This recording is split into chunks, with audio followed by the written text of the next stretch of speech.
अस्वीकरण हे चॅनल अशा व्यक्तींसाठी तयार केलं आहे ज्यांना पारंपरिक स्वरूपात वाचन शक्य नाही, विशेषतः दृष्टीहीन आणि ज्येष्ठ नागरिक. साहित्याचा प्रसार आणि त्याच्या समृद्ध वारशाचे संवर्धन करण्याचा आमचा उद्देश आहे. ही सामग्री पूर्णपणे समाजाच्या भल्यासाठी सादर केली आहे. मूळ लेखकांना योग्य श्रेय देण्यात आले आहे. भयकंप या उपक्रमाद्वारे आम्ही प्रादेशिक साहित्याचा अधिकाधिक प्रसार करण्याचा आणि त्याच्या महत्त्वाचा जागर करण्याचा प्रयत्न करीत आहोत. धन्यवाद. नमस्कार श्रोते मित्र हो, भयकंप सादर करीत आहे भयकथा कादंबरीकार नारायण धारप लिखित कादंबरी ग्रहण. प्रकरण 17. स्नेहा आणि सुरेखा दोघी कॉटवर बसल्या होत्या. सदाशिव आत आला आणि एक खुर्ची ओढून घेत त्या दोघींसमोर बसला. चंदे, आता सांग, त्याला ठाण्यावर न्यायला नको का म्हणालीस? तुला माहीत आहे ना भाऊ, मला मागचं काहीही आठवत नाही. उद्या शांताराम विरुद्ध केस उभी राहिली आणि साक्ष द्यायची माझ्यावर वेळ आली, जर का त्यांना समजलं की मला मागचं काहीच आठवत नाही, मला त्याचा पत्ता माहीत नाही, तो काय करतो माहीत नाही, भाऊ, ते मलाच उलटा ठरवतील. देवाची कृपा, तू अगदी योग्य क्षणी हजर झालास. अगं वासू, हे शारंग पाणी नसते तर काय केलं असतं ग मी एकटीनं? मी बाहेर एकटी, तू आत एकटी, दोघी नुसत्या ओरडत बसलो असतो. त्या हलकटाने काय मनाला येईल ते केलं असतं. चंदे, तो आता इथे तर परत यायचा नाहीच, पण तुझ्याकडे मान वर करून सुद्धा पाहायचा नाही. तो त्याला अशी जरब बसवली की बघतच राहा. सुरेखा उठली. मी जाऊ का? तिकडे सगळी आवरावर व्हायची आहे. इन्स्पेक्टर, तुम्हाला काही थंड गरम आणू का? तिला निरोप देण्यासाठी सदाशिव उठला होता. तो म्हणाला, तुम्ही अजिबात त्रास घेऊ नका. आता आमच्या गप्पा होतील, मग जाताना मात्र तुम्हाला सांगून जाईन मी. सुरेखा गेल्यावर त्याने दार लोटून ठेवलं आणि तो परत मागे येऊन स्नेहासमोर खुर्चीवर बसला. साध्या भेटी होतच नाहीत आपल्या, नाही का? तो हसत म्हणाला. मागच्या खेपेस तो प्रकार, ह्या खेपेस हा प्रकार. पण तुम्ही, स्नेहा बोलायला लागताच त्याने तिला अडवलं. तुम्ही नाही, तुम्ही नाही, तू, तू भाऊ, तो म्हणाला. पण नाही, तू मला म्हणालीस मला चंदी म्हणत जा. आता मी तुला सांगतो, मला भाऊ म्हणायचं, बस, नो आर्ग्युमेंट्स. एकदम स्नेहाच्या डोळ्यात पाणी आलं. अरे अरे, आय एम सॉरी, तो गडबडून म्हणाला. स्नेहा नुसती मान हलवत होती. नाही नाही भाऊ, हे आनंदाचे अश्रू आहेत. मागच्या शनिवारी संध्याकाळी मी त्या मागच्या गडप झाल्या वाड्यासमोर उभी होते. त्या क्षणांपासून आत्तापर्यंत अगदी एकटी होते. इथे माझे पती, मुलं, मैत्रिणी सर्व गायब झालेले. मनात एक आशा धरून तिकडे तळेगावला आले. तिथे बाबा नाहीत, आई होती, ती मला हात लावायला तयार नाही. तू म्हणत होतास इथे चंदी नव्हतीच. आता प्रथमच असा जवळचा नातेवाईक मिळाला आहे, आणि नुसतं नावाला भाऊ नाही तर संकटाच्या क्षणी बहिणीच्या संरक्षणासाठी धावून येणारा भाऊ. सदाशिव जरा विचित्र नजरेने स्नेहाकडे पाहत होता. चंदे, त्या डॉक्टरांनी मला तुझी सर्व हकीकत सांगितली आहे. सारा प्रकारच मती गुंग करणार आहे, नाही का? तुला खरंच काही आठवत नाही? देवा शपथ नाही. सुरेखाला माहीत आहे की इथे राहणाऱ्या त्या वसुदावर फसवून खूपच मोठा अन्याय झाला होता. तिला दिवसही गेले होते. आता सांग, एखादी स्त्री, कोणतीही स्त्री, आयुष्यातला असा प्रसंग विसरणं शक्य आहे का? त्या नालायक शांतारामचा मला विलक्षण संताप आला होता, पण तो त्या वसुदाची फसवणूक केली म्हणून व्यक्तिशः आपण त्यात गुंतले गेल्याची भावना माझ्या मनात अजिबात नव्हती. आणि मग एक सुस्कारा सोडून, त्या वसुधाचा देह मी धारण केला आहे ना, मग त्याबरोबर तिच्या अपराधांचा, चुकांचा बोजा सुद्धा मला माझ्या शिरावर घ्यायला नको का? ते आपोआप आलंच. चंदे, तुम्ही दोघं गेलात आणि मनाला अशी चुटपुट लागली. आपण त्यांना आत बोलावलंही नाही. असा चमत्कारिक वादा करणारी स्त्री कोण आहे, कोठून आली आहे, तिचा असा समज का व्हावा, कशाचीही चौकशी सुद्धा केली नाही आम्ही. आता तिची गाठ कुठे पडायची? पण सुदैवाने तेवढ्यातच डॉक्टरांच्या जाहिरातीचं कात्रण माझ्यासमोर आलं. रविवारशिवाय वेळच नव्हता, म्हणून मग काल त्यांची गाठ घेतली. लगोलग इकडे येणार होतो, पण ते म्हणाले आज तू बँकेत जाणार आहेस, म्हणून 12च्या सुमारास आलो. नशीब की कालच येऊन गेला नाहीस. आज नसतास तर काय झालं असतं? बाई ग, तिच्या अंगावर सरसरता शहारा येऊन गेला. आईला माहीत आहे इथे तू येणार आहेस? स्नेहाने विचारलं. अजिबात नाही. कळलं असतं तर तिनं डोक्यात राखच घालून घेतली असती. चंदे, खरं तर ती तशी नाही आहे. भाऊ, तू मलाच माझ्याच आई संबंधात सांगतोस, जिच्याबद्दल मी वयाच्या 15व्या वर्षांपर्यंत राहिले होते त्या मला. कपाला हात लावत सदाशिव म्हणाला, हा तिढा मला काही केल्या सुटतच नाही आहे. मी तर परवाच्या गुरुवारपर्यंत तुला पाहिलेली सुद्धा नव्हती. आणि भाऊ, तुला सांगितलेल्या त्या सर्व आठवणी माझ्या मनात तर स्फटिकासारख्या स्पष्ट आहेत. मागाहून आठवलं तो पाय कसा मुरगळला होता ते. गिरणीच्या मागच्या अंगणात उड्यांची शर्यत लावली होती. आठवतं? तिथेच पाय मुडपला होता. आठवतं? सदाशिवचा चेहरा जरा चमत्कारिक झाला. एक हात वर करून म्हणाला, पुरे पुरे चंदे, पुरे. का रे? त्या टायगरची अवस्था झाली होती ना तुझ्यासमोर, अगदी तशीच माझी ही अवस्था होते आहे. प्रत्येक प्रसंग तू वर्णन करतेस आणि लागलीच आठवतं. हो, आपल्याला असं स्वप्न पडलं होतं. त्या क्षणापर्यंत आठवत नसतं, पण ठिणगी पडताच इंधनाने पेट घ्यावा तशी त्या प्रसंगाची आठवण अगदी अगदी स्पष्ट होते.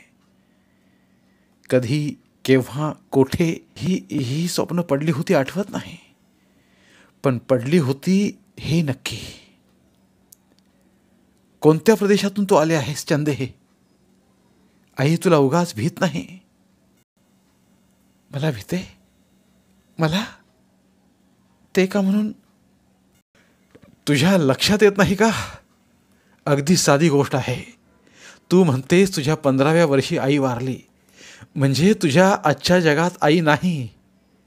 मग तू आणि पर्यायानं तुझं जग खरं मानलं तर त्यात तिला जागा नाही, हो की नाही? तुला खरं मानणं म्हणजे स्वतःच्या मृत्यूलाच आमंत्रण देण्यासारखं नाही का? तिला भीती वाटते. ती जाईल आणि तिच्या जागी तुझे बाबा येतील. भाऊ, तुला आणखी एक विचारायलाच हवं. विचार. माझ्या आठवणीत तू टेक्निकल विषय घेऊन ती परीक्षा पास झाला होतास. मुंबईला कारखान्यात नोकरीला होतास. तुझ्या पत्नीचं नाव शारदा होतं. तुला उमा नावाची मुलगी आणि बंटी नावाचा एक मुलगा होता. आणि कधी त्यांच्याबरोबर किंवा कधी एकटा, पण दर शनिवारी तू तळेगावला न चुकता हजर राहत होतास. आता मी तिकडे आले होते तेव्हा घरात तू आणि आई यांच्याखेरीज कोणाचाही वावर दिसला नाही. तेव्हा आता सांग, मला वहिनी आणली आहेस की नाही?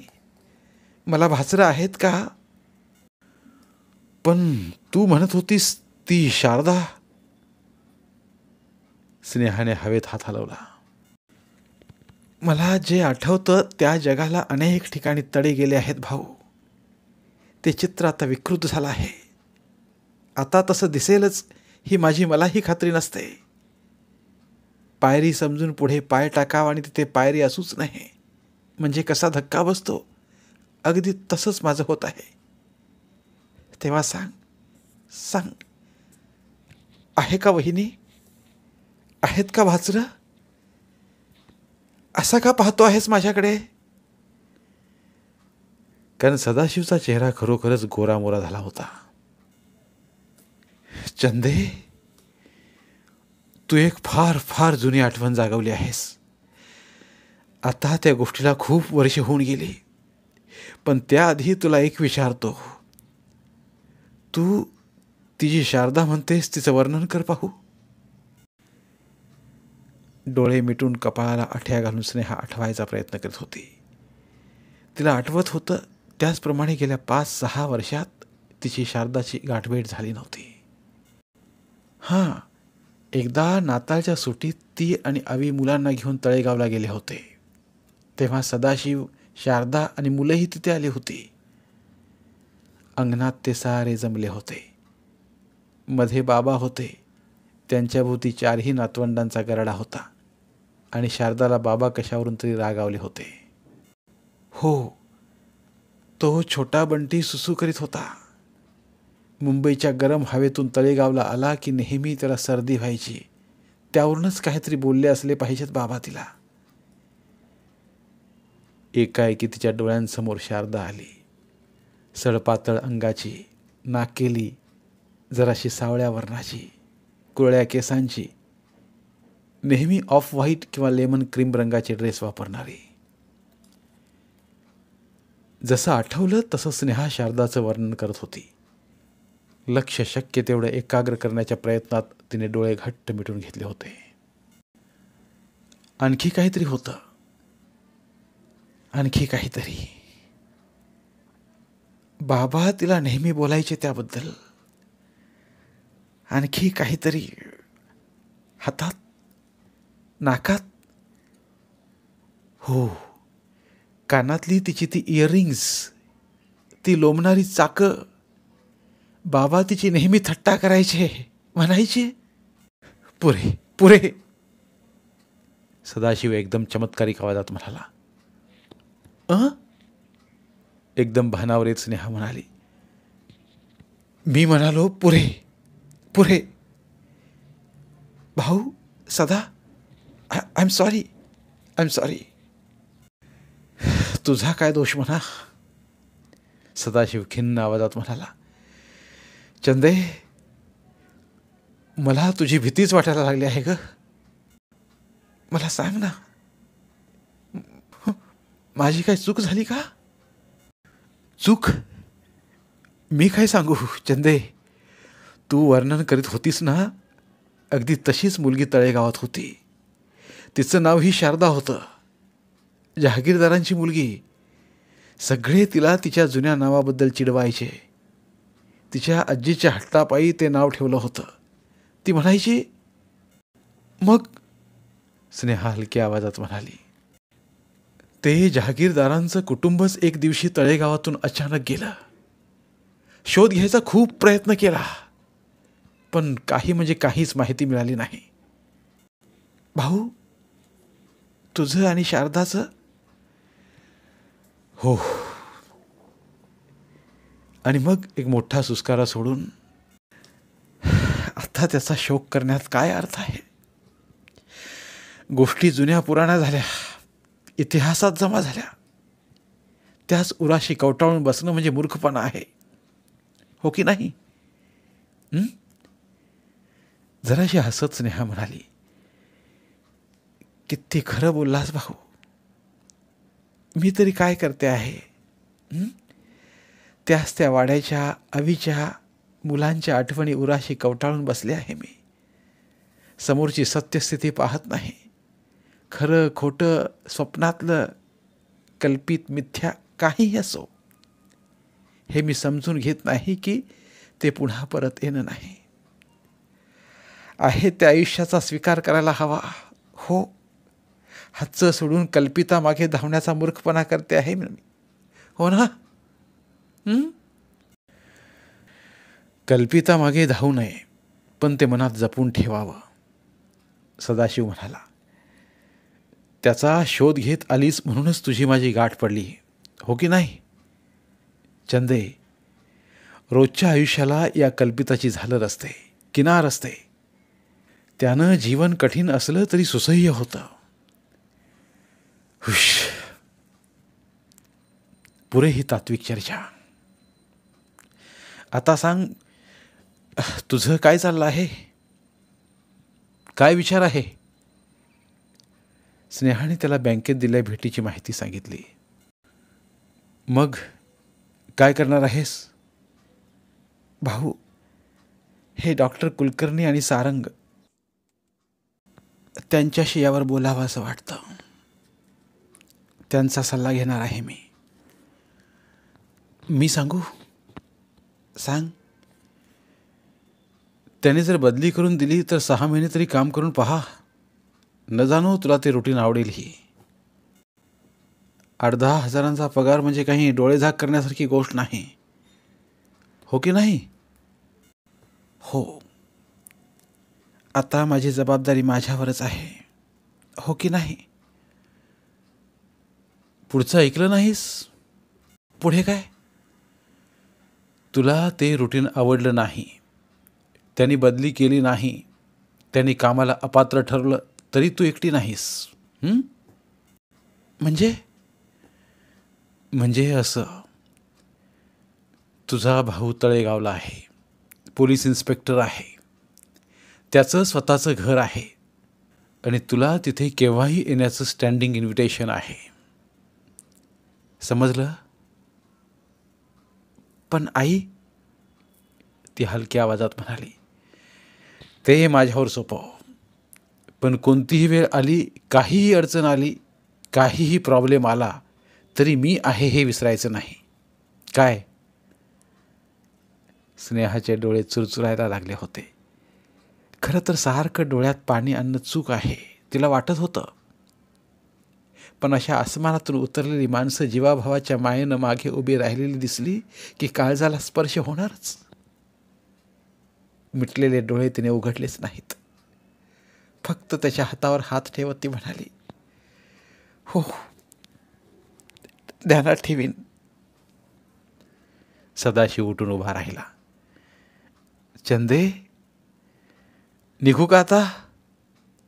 तुझी भेट झाली नसती तर ती एक रुखरुख मनात कायमची राहिली असती. आता ती रुखरुख नाही. बऱ्याचशा प्रश्नांची उत्तरं पण मिळाली आहेत. पण काय?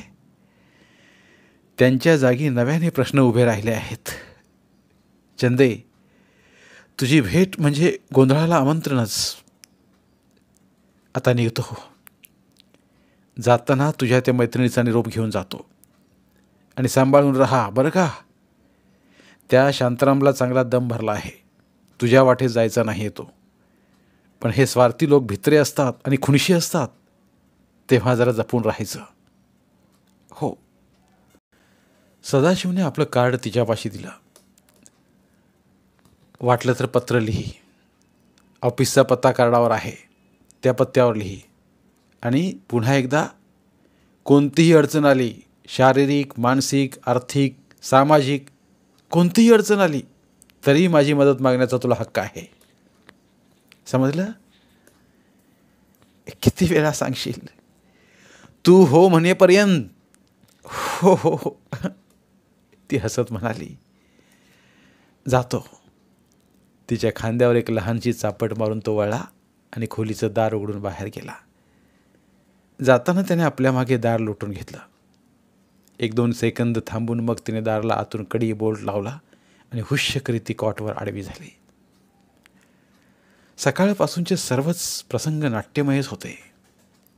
बँकेबद्दलचा निर्णय त्यांचा अधिकृत पत्र आल्यानंतर विचार करून घ्यायचा होता. त्या नालायक शांतारामची भेट हा खरा धक्का होता.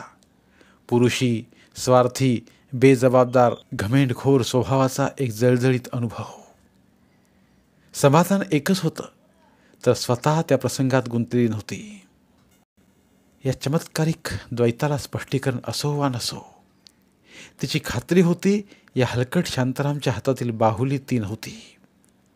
ती दुसरी आधीची वसुधा होती.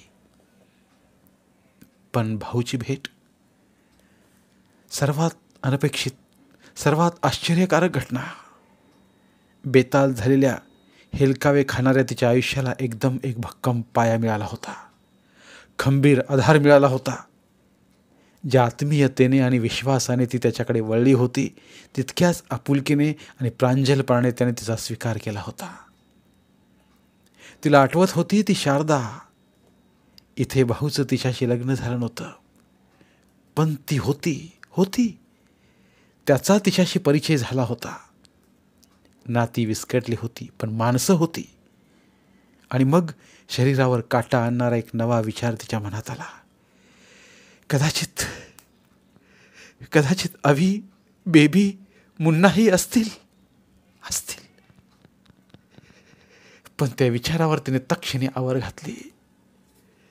कल्पिता मागे धावायचं नाही, आहे त्या सत्यस्थितीचा स्वीकार करायचा. धन्यवाद. उर्वरित कादंबरी पुढील भागात. धन्यवाद. प्रिय श्रोते मित्र हो, आपल्यासाठी एक आवाहन. आमच्या चॅनलच्या प्लेलिस्ट विभागात तुमच्यासाठी शेकडो कादंबऱ्यांचे ऑडिओ बुक्स उपलब्ध आहेत. तिथे प्रत्येक कादंबरीचे सर्व भाग एकत्रित मिळतील. त्यामुळे सध्या सुरू असलेल्या क्रमशः कादंबरीच्या पुढील भागासाठी वाट पाहण्याची गरज नाही. तुमच्या वेळेनुसार तुम्ही संपूर्ण कादंबरी सलगपणे ऐकू शकतात आणि साहित्याचा आस्वाद घेऊ शकता. कृपया आमच्या चॅनलच्या होमपेजवर जाऊन प्लेलिस्ट चेक करा आणि तुमची आवडती कादंबरी निवडा. धन्यवाद.